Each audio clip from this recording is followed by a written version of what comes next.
Two men journey to the bars and restaurants of Scandinavia to find amazing beers, always with the same question. Hey, what's on tap? It's time to find out. Midsummer! Yay!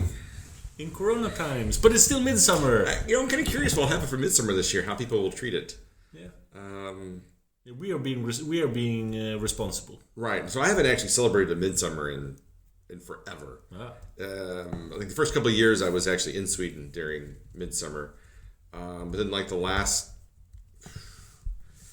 9 years, I've always been away during Midsummer. Yep. So either my family comes over and we go somewhere, or I would go to the States during that time. So this year I'll be here for Midsummer, and I'm sure my Midsummer festivities will be me sitting in the park drinking beer. Yeah, the usual. But we thought what would be nice, or a fun episode to talk about is what kind of beers would you want to have on your Midsummer table? Yes. And so what I did was I went to Systembolaget and I picked just 2 off-the-shelf beers that you could easily get and pretty much any Systembolaget or order through the system and get delivered to you pretty easily. Yeah. And I brought 2 Swedish beers. One that's difficult to get and one that was just available through Systembolaget. Okay. But I have good solid arguments. I can't wait to hear them. So which one? So what do you want to do? Do you want to do 1 and 1, or do you want me to do my 2 and then you do your 2, or you do your 2 and then I do my 2? Oh, too many questions. I know. How do we want to maybe parse this up? one each. All right. Okay. Yeah. Then I will start with the sour. No, do we do that one first? The Jeenius? I don't know. All right. Well, let's just start with I'm just guessing what you were choosing. Well, let's start with the Jeenius then. So this is from Remmärlov. Jeenius. Jeenius. I would say genius. It's a play on. I get that, but it's the way to spell with the 2 E's. It's genius. Okay. Because the 2 E's it's a long E then in English. Sure. I've just been saying genius. It's like. All right. Okay. It's an IPA. Genius. Yeah. So it's a dry hopped IPA, American style IPA, with Simcoe, Cascade, Columbus, and Amarillo hops. Comes in at 6.8%. And this is kind of one of Remmärlov's, I think, flagship beers. I think it's one of the first things they put out. The first generation of beers was 3 of them. Yeah. Holly, Jeenius, and one more that I don't remember. Yeah. Oh, what would that one have been? We'll get to it. Yeah. That doesn't matter. And so Remmärlov is one of those breweries that they're never exciting, but I think they're always consistent. And I think they've really nailed the very traditional styles. Especially their house pills is one of my favorites. I think it's just a really great, easy drinking lager that you can just have whenever. Yeah. But then I had this before a long time ago, and I was like, it's okay. And then a few months ago, I tried it again. I was like, this is better than I remember. And since then, I've had it a few more times, and I quite enjoy this beer because it smells quite bitter. A little bit of malty sweetness as well. Very traditional IPA. There is this hoppiness in the nose. You get kind of like you kind of get it's going to lean more towards the bitter side than the sweet side. Mm-hmm. The color is just. It's just clear. It is so transparent. It's just, I think, quite a beautiful beer. It looks quite beautiful. I agree. When it comes to a crisp, clear IPA. Yeah. Cheers. Mm-hmm. Yeah. I think the mouthfeel is right there. It's a little sweet. Yeah. I wish it had a bit more of a little harsher, more bitter finish. But it's still kind of working in that flavor profile and that palate. I think this would go really well with say that first round of midsummer food. You're getting your seal and your potatoes, cheese and potato with dill and all of that stuff. I think this pairs perfectly with that round of food. I think you're right, and I think it will also appeal. So Midsommar, for many people, especially beer nerds, for many beer nerds, Midsommar is the time when you hang out with non-beer nerds, Exactly. family or other friends than your usual little beer group. Yeah. And it's not. It's definitely not a big beer tasting party. No, it's lager, it's Maria Stad, it's Prips, Yes. it's Falcon, and Schnapps. Yes. So But I think this one would. This one could win over a few macro beer lager I think so drinkers. too, because it's just in that middle ground where it's not like a super aggressive IPA. It's very, very easy to drink, and it's got just enough flavor and interest. I think that people would be like, this is an IPA. I could see me drinking some more of these. Yeah. I dislike the notion some beer nerds have that mass-produced lager drinkers need to be converted any means possible, and that their choice of beer should be looked down upon. Yeah. I don't agree with that, but I do agree with the like bringing this Jeenius to the table, and someone asks like, "Hey, what's that?" "Oh, this is from a small produced little Scanian farm. Do you want to try it?" "Sure." And they go, "Huh? Oh, it's more bitter than I usually drink, but it has a lot of things I like with it." Instead of throwing like a barrel-aged imperial stout in their face, and they go, "I don't like craft beer." Or some sort of like crazy saison, or some sort of like really intense sour beer or something, where it's just automatically going to be like, no, that's not beer. That's not how beer should taste. It's too much. It's too weird. Yeah, or like a pastry, pastry stout, pastry sour or something. Yeah, I can't tell you how many non-beer drinkers I've tried like pastry stouts, and they're kind of like, yeah, that's it's good. It's not beer. Yeah. But I think this one hits the sweet spot where it'll appeal to both craft beer nerds and non-craft beer drinkers. I think so too. So I like it. I'm probably ready to give it a 3.75, which is actually higher than I've rated it historically. Yeah. I'm also going to give it 3.75. I've had it a couple of times where the hops give a little bit more of citrus notes to it. Yeah. I think I'm not sure when this was brewed on or what the Best Buy is, but assuming this is a year-old expiration date, it says that it was probably brewed back in January. January, yeah. So I think maybe it's a little. I think if you get a fresher bottle, it would be a little more hoppy and a little more lemony citrus notes on the front end. But I think 3.75 is right where I'm gonna give it to. Yeah, okay. You did convince me to give it a second shot. I'm happy about that. Honestly, I think when Remmärlov first started, they did okay stuff. Yeah. But I think they've rebrewed and they've learned how to do things better. So I've been going back and trying a lot of their standards, and I think they've gotten a lot better. So therefore, when they have new stuff out, like the Prima Donna, which I almost got.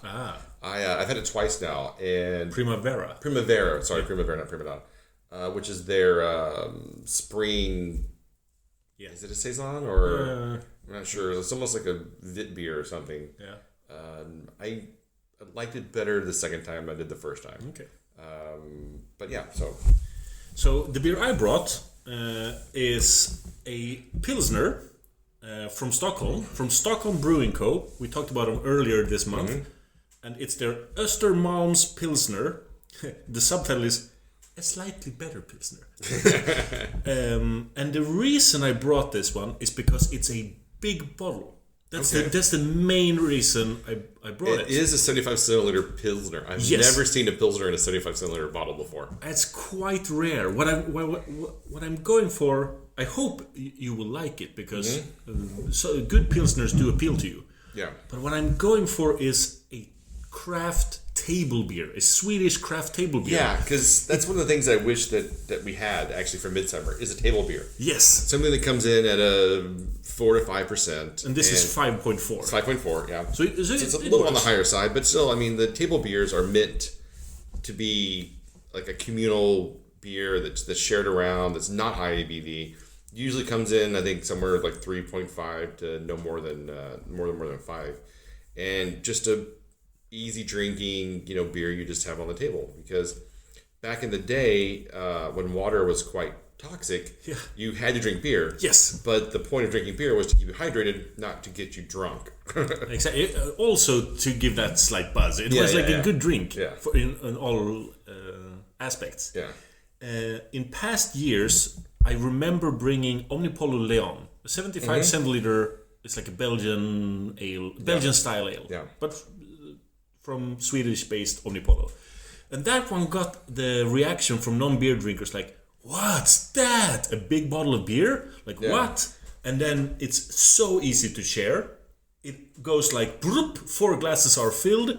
But Omnipollo Leon was like a divider. Some people were like, "Wow, can beer be this?" And some people were like, "Oh, this isn't my thing," because it's quite like yeasty Belgian-y. Yeah, it's very Belgian-y. Yeah. Estery. So when I saw this 75 centiliter Pilsner, this is just made for Midsommar. So is this the one that's easy to get or the one that's hard to get? This one was on Systembolagets website ordering assortment. Okay, so you can order it online. Yes, I think it's still available. I can't imagine they sold out. No. But I think you get my argument. I completely do. And this smells very, I would say, light. It doesn't smell that much. It smells more German Pilsner than, say, Czech Pilsner. Yeah, sure. It's got that, I don't know how to describe it, kind of slightly bitter Pilsner-y smell sometimes. A little bit yeasty. Yeah. Let's try it. The color looks great. It's kind of more of a darker golden color than I was expecting. Super crisp. Yeah. Cheers. Cheers.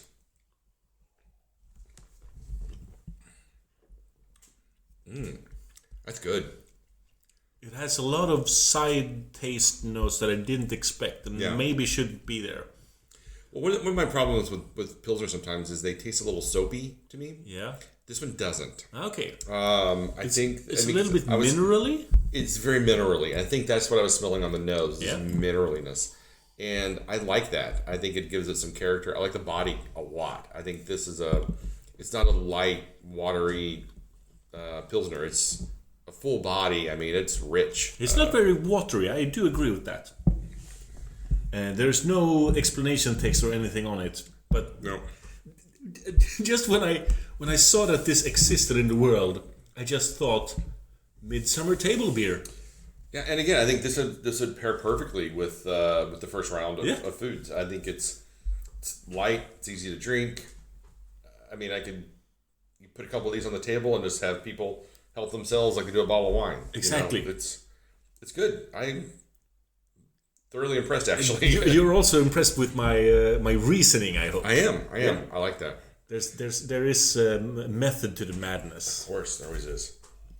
All right. So what would you give this? I am going to give this... I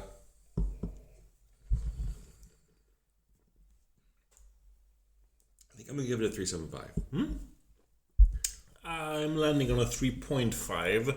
Yeah. This particular yeasty mineralness appeals more to you than it does to me. Yeah. And it's checking the box for table beer. Yeah. But that's it. For me, the biggest drawback is the carbonation on this. I think the carbonation is pretty off. Too much or too little? Too little. I think there needs to be much more carbonation on this. Yeah. It phoned up when we poured it, but it died off really fast. You agitate it, it crops back up, but I think it could be more. It could be more carbonated than it is. That's my big drawback on this one. Yeah, I totally get it.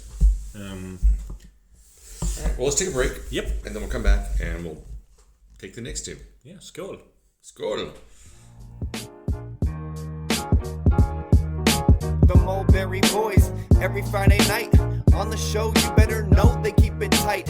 ETL is back and the J-Strom's in the zone. Introduce the co-host, he doesn't do it alone. PCZ is about to hold court. You know he's on the headset, you can hear him snort. Pop culture, movies, TV shows, and games. Rotten Tomatoes, reviews, news, and Blu-rays. Foggy don't play around, he will bust a drop pass. Welcome to the Entertainment Landfill Podcast, the Jason and Steven Show. It's the Jason and Steven Show. What? The Jason and Steven Show. It's the Jason and Steven Show.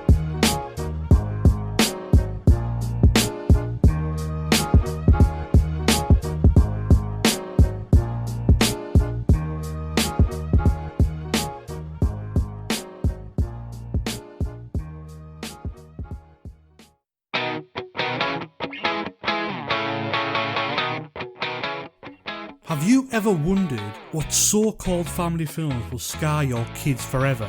Putting 4 and 5-year-olds in front of this movie, it's like, if they didn't know what death was before this, they're going to know it after it. They're going to know it after it, and they're going to be freaking terrified. And they're going to be questioning you. Yeah.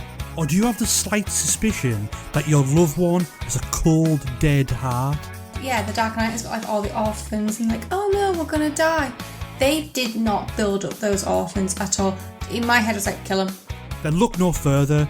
The His Film Her Movie podcast is the show for you. It's the movie podcast that celebrates the contrasting cinematic tastes of its hosts. So join Jordan and Lauren every week on their unique journey through the land of the silver screen. So if you're looking for a few laughs, some fun film related chat, then get involved.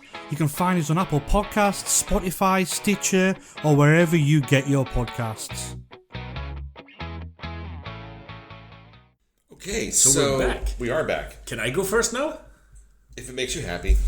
I don't know if I can see the beers. Yes, you can. Our listeners cannot.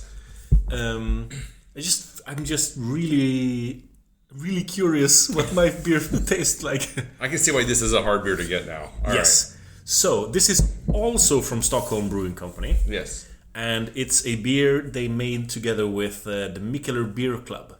So it was only available through, it might have been available other places, but it was delivered through the Mikkeller Beer Club.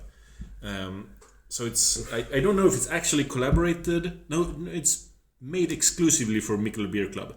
Which means you can probably get it on beer shops everywhere. Probably. It is Stockholm Brewing Co.'s Cellar series, Körsbär and Svarta Vinbär. So cherries and black currants. Yes. And I'm bringing it not specifically for this beer, but for the type of beer it represents. Yes. So is this supposed to represent a creek style beer, or? For me, it represents extreme fresh fruitiness, because I would want to have this together with the later parts of the Midsommar table. So the second half of the Midsommar table, which is where you get your kind of cakes, grilled, or the cakes. You're talking about the dessert part. I think I'm on the dessert part with fresh strawberries. You just jumped to the very end. Fresh strawberries and fresh red currants and just cream and usually some sort of meringue and exactly. Yeah.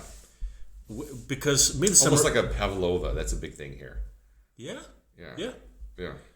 But mostly Midsommar is about the celebrating harvests and stuff, but also enjoying fresh berries and fruits that you can't enjoy otherwise in Sweden. All right. Well, the smell is... The color is so murky, dark, it is red, so dark. Yeah. Purple. Very much so. And it smells just so cherries. So much cherry on this. Yes, cherries. But I definitely smell the black currants. Yeah, this is going to be probably a pucker bomb. Yeah. It's going to be just like kick you in the back of your teeth. And it comes in at 7% ABV, so it's not a light beer. All right. Cheers, man. Cheers.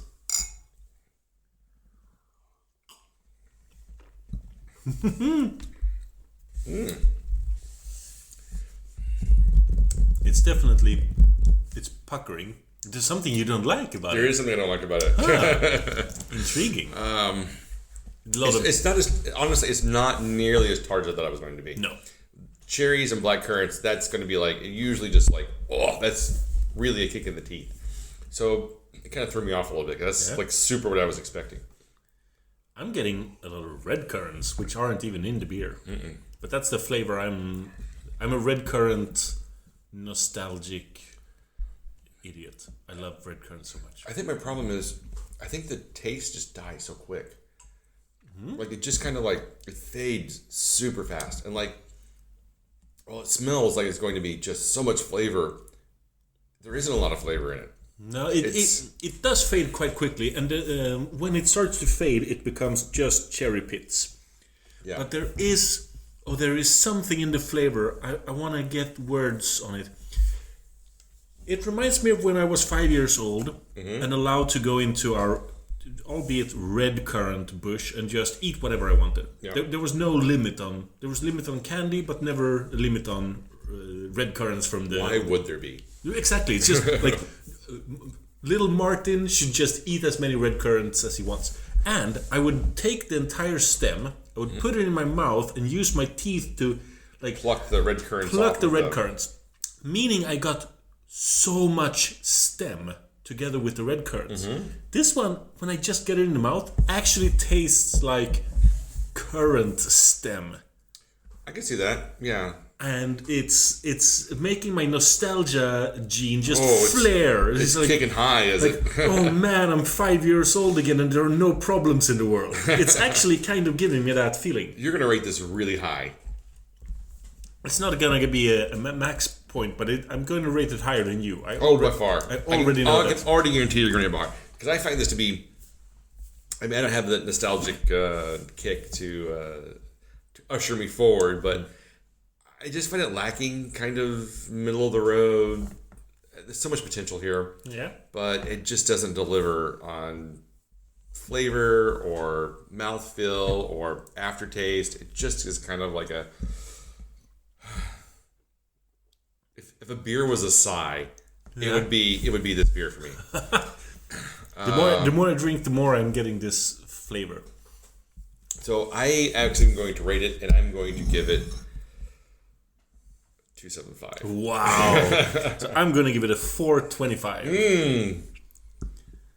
That might be a historical rating and shift in between. I think it's the biggest difference we've ever had.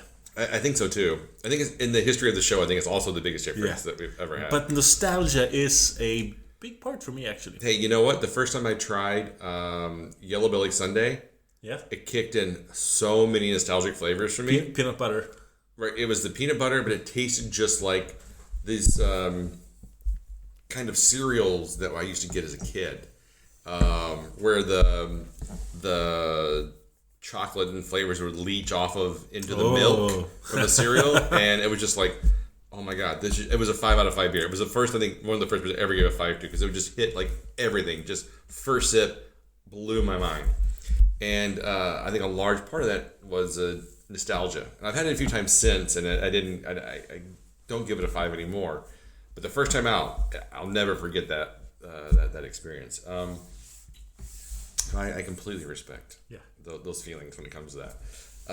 So yeah, my next beer is from Brekeriet, which we've had them on the show before, and it's the Mashusch Wild. And for me, this is as Swedish as it gets, man. Mashusch. Mashusch. Is that what it's called? What? Mashusch? Is Mashusch. it It's Mashusch. You're right. I completely said it wrong. Yeah, because I was thinking of the Cantillon beer. And that's the reason for the name. Yes, I know. Which is why it was messing with me. Have we talked about that story on the podcast? We'll get to it in just a second. Yeah. So Mashusch is a complex sour ale aged in red wine barrels for 15 months, then blended with hand-picked elderflowers. So for me, when I hear elderflowers and sour beers, I think, oh, this is Midsommar. This is Midsommar. Yes. And for me, this is the beer that you should have with your grilled meats. It's intriguing. Light and sour and floral. Oh, it smells so much like elderflower. I know, and I think it would really complement that grilled lamb or beef or pork or chicken or whatever you're having, and then the vegetables and salad along with it. Just light and effervescent, where you might be more inclined to have wine. I think this would be a good beer to have. Intriguing, and I like that. Then we picked beers for like many per course, many different parts of the Midsommar activity. Yeah, there's a lot of elderflower on this. Without going too much into detail, the name Mashusch is because a big beer personality in Malmo had a big birthday party with the Brekeriet brothers, the Ek brothers, and they drank a lot of good beers. And they did drink Cantillon Mashusch. Mashusch, yeah. And this beer personality, while drunk, forgot the name, so he was like, give me more Mashusch. And everyone was like, Mashusch, that's the best name ever. And the Brekeriet guys were like, oh yeah, we can make that beer. We can make that Mashusch. We are gonna make our Mashusch, which is elderflower. Yes, we're gonna make our elderflower version and name it Mashusch. And they've done a great job. I've had this before, and I really, really enjoyed it. It smells just like elderflower lemonade. Yeah. Cheers. So this also has a risk of getting me nostalgic. That is so... Oh yeah. It's kind of mellow and sweet, and the elderflower is in there, which gives it this slightly floral notes. The carbonation is just white and keeps it kind of effervescent, whereas it could be a little on the flat side otherwise. Yeah. I adore this beer. This is more elderflowery than I remember it. So, growing... it's actually true. Growing up, we did have a large elderflower shrubbery close to our house. And we would pick elderflower from there and make elderflower lemonade. Shrubbery? The shrubbery, yes. Shrubbery? Yes. It wasn't a bush. It was way larger than a bush. So I'm raised in the south of Malmo, just on the edge of the city. Yeah. Now the city has caught up. So I was raised closer to Malmo than Emporia Shopping Center, which people say, and then you're just born in the city. Yeah. But it wasn't back then. And there was a lot of like these picking elderflower and picking these things was a real thing. So this is also hitting my nostalgia nerve. Yeah. I think this is just a really great beer. Yeah. Even the nostalgia, not there for me. But I think that it's just such an easy drinking, exciting, just a fun beer to have. I think this is one of Brekeriet's best beers.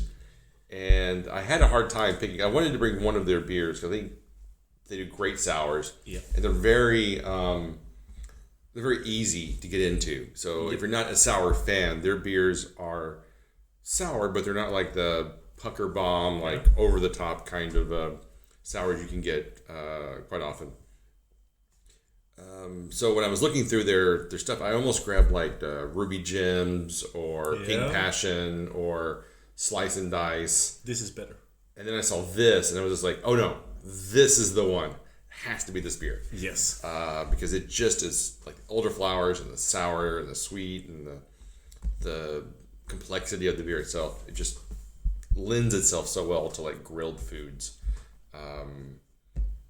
So that's why I had to go with this one. I completely agree. For the record, there are two vintages of this, and this is the 2019 vintage.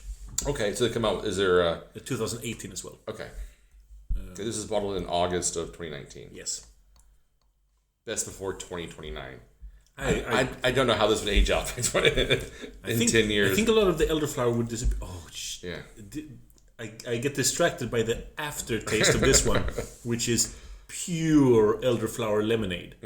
And it's the elderflower lemonade where it's more... If you were to make it from like this concentrated little box, you put in too much of the concentrate. Yeah. And not enough water. Where if it says 1 part elderflower concentration and 4 parts water, you did not put that much water in it. Because it's this concentrated. It is very intensely concentrated. I love it. Yeah, me too. So I'm going to give this 4.5. Me too. 4.5. That's higher than last time I had it. Yeah. I don't remember that much elderflower. And honestly, if I had this a few more times, it could probably creep up to a 5. Yeah. Just out of pure admiration and love of the beer.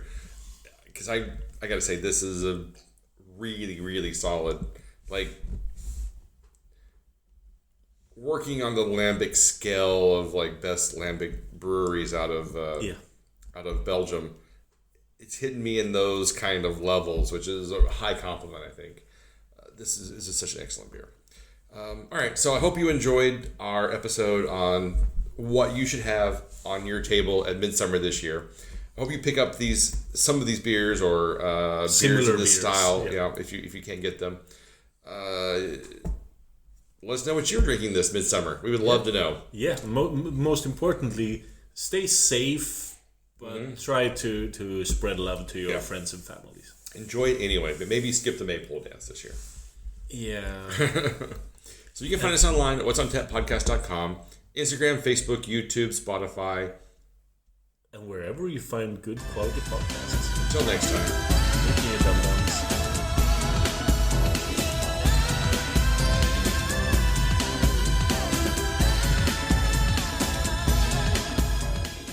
This podcast is part of the Pod Syndicate family. For more criminally compelling shows, articles, and conversations, head to wearePodsyndicate.com.